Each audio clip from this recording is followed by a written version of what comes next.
Perkenalkan, nama saya Ditya Nanda Wijaya dari Offering A. Saya ingin menjelaskan tugas UTS Ilmu Ekonomi.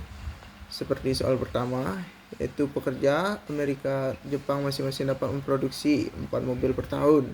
Seorang pekerja Amerika dapat memproduksi 10 ton gandum per tahun, sedangkan pekerja Jepang dapat memproduksi 5 ton gandum per tahun. Untuk menyederhanakan asumsi bahwa setiap negara memiliki 100 juta pekerja.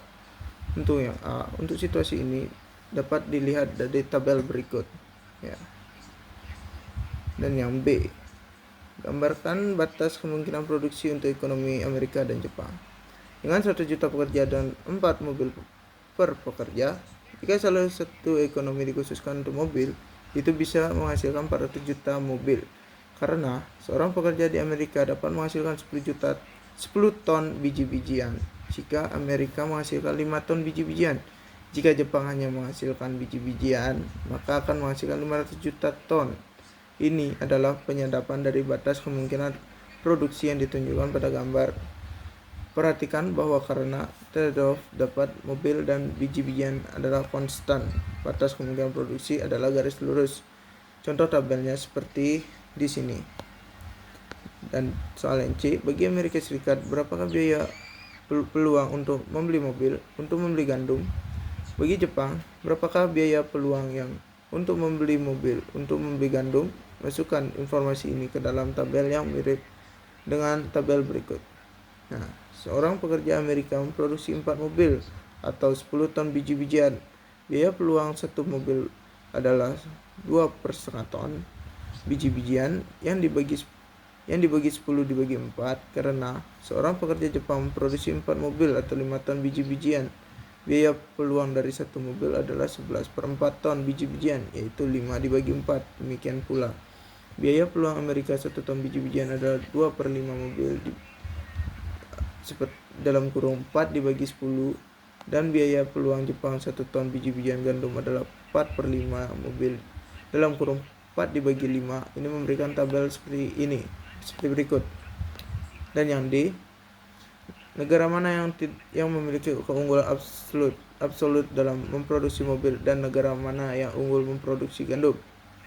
Yaitu tidak ada negara yang memiliki keunggulan absolut dalam memproduksi mobil karena mereka sama-sama produktif, output yang sama per pekerja. Sedangkan yang memiliki keunggulan absolut adalah Amerika dalam memproduksi biji-bijian karena lebih produktif, output per pekerja lebih besar. Dan soal yang E, negara mana yang memiliki keunggulan komparatif dalam produksi mobil? Negara mana yang unggul memproduksi gandum? Yang pertama, Jepang memiliki keunggulan komparatif dalam memproduksi mobil karena memiliki biaya peluang yang lebih rendah dalam hal biji-bijian yang diserahkan. Yang kedua, Amerika memiliki keunggulan komparatif dalam memproduksi biji-bijian karena memiliki biaya peluang yang lebih rendah dalam hal mobil yang diserahkan. Dan soal F, tanpa perdagangan, setengah dari pekerja di setiap negara memproduksi mobil dan setengahnya lagi memproduksi gandum. Berapakah jumlah mobil dan gandum yang diproduksi oleh masing-masing negara? Yaitu dengan setengah pekerja di setiap negara memproduksi setiap barang. Amerika akan memproduksi 200 juta mobil, yaitu 50 juta pekerja dikalikan 4 mobil masing-masing, dan 500 juta ton biji-bijian masing-masing 50 juta pekerja dikalikan 10 ton. Jepang akan memproduksi 200 juta mobil, masing-masing 50 juta pekerja dikalikan 4 mobil, dan 250 juta ton biji-bijian, masing-masing 50 juta pekerja dikalikan 5 ton. Dan soal kedua, misalkan traveler bisnis dan traveler wisata atau liburan memiliki permintaan tiket pesawat dari Malang ke Denpasar seperti berikut. Ya, seperti contohnya ini, tabel seperti berikut. Yang A, soal yang A, ketika harga tiket naik dari $200 menjadi $250, apakah elastis harga permintaan? I, pertama pelancong bisnis, 2 wisatawan. Gunakan metode titik tengah dalam perhitungan Anda. Perhitungan saya seperti pada tabel berikut.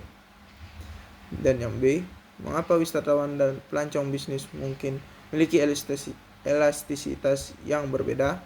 Yang pertama, elastisitas harga permintaan untuk wisatawan lebih tinggi daripada elastisitas untuk pelancong bisnis karena wisatawan dapat lebih mudah memiliki moda transportasi lain.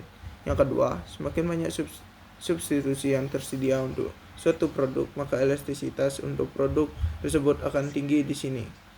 Wisatawan memiliki moda transportasi yang berbeda, tetapi bagi pelancong bisnis, satu-satunya moda transportasi adalah penerbangan sebagai satu-satunya pilihan karena mereka harus tiba lebih awal. Oleh karena itu, permintaan bersifat elastis bagi wisatawan dan tidak elastis bagi pelancong bisnis.